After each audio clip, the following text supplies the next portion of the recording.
महाआदिशक्ति वेद माता और परम पूज्य गुरुदेव के श्री चरणों में दंडवत प्रणाम करते हुए आइए सज्जनों, परम पूज्य गुरुदेव का जो अखंड ज्योति पत्रिका में जीवन उद्देश्य निर्धारण के नाम से लेख प्रकाशित हुआ, उसको ऑडियो संस्करण में आत्मसात करते हैं।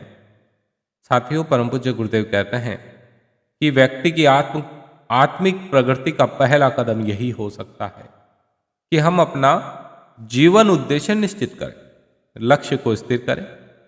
यह लक्ष्य प्रेय नहीं श्रेय ही हो सकता है। प्रेय पथ पर सरपट तेजी से दौड़ती हुई जीवन की गतिविधि को मोड़कर श्रेय पर चलना, उसे मोड़ देते हुए कुछ अधिक सावधानी बरतने की हमें आवश्यकता है। भोग के स्थान पर संयम और विलास के स्थान पर तप की स्थापना करने से ही इस प्रकार का मोड़ दिया जा सकना संभव। गुरुदेव कहते हैं कि शरीर को अन्नमय कोश कहते हैं। इसमें अत्यधिक आसक्ति का होना, इसी के सुख, भोग, लाभ और ऐश्वर्य में ही अपनी अभिरुचि केंद्रित कर लेना, अन्नमय कोश में आबद्ध होना है। पांचों बंधन काटने का श्री गणेश यहीं से आरंभ करना होगा।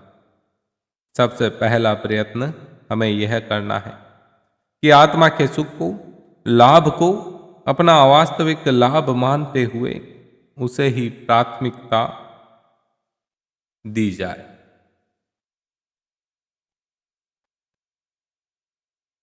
इसके लिए यदि शरीर सुख में कोई कमी आती हो तो उसे खुशी खुशी स्वीकार करने को तैयार रहना चाहिए। इस मान्यता को विचारों तक ही सीमित ना रखें, बल्कि इसे व्यवहार में उतारने का प्रयास करना चाहिए। इसे व्यवहार में उतारने की प्रक्रिया क्या है? तप। साधना पथ का पहला चरण तप ही। अन्नमय कोश की, शरीर भाव की आसक्ति घटाने का प्राथमिक उपाय तप ही है। संचित कुसंस्कार तप की अग्नि में तपाए बिना जल नहीं सकते। इसलिए किसी न किसी रूप में अध्यात्म मार्ग के पथिक को, तप को अपने कार्यक्रम में स्थान देना ही पड़ता है। इसलिए गुरुदेव के बताए मार्ग के अनुसार हमें हमारे जीवन का लक्ष्य, हमारे लाइफ का विजन क्लियर होना चाहिए। हमारे जीवन का उद्देश्य निर्धारित कर लेना चाहिए कि हमारे जीवन में हमें ये करना है, परमार्थ की ओर बढ़ना है। अपनी सारी जिम्मेदारियों को, सामाजिक कर्तव्यों को निभाते हुए भी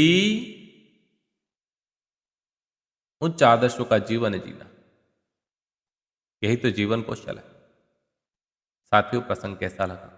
प्रसंग यदि अच्छा लगा तो लाइक शेयर करिएगा और अपनी भाव संवेदनाओं को नीचे कमेंट बॉक्स में गुरुदेव का स्मरण करते हुए अवश्य लिखिएगा।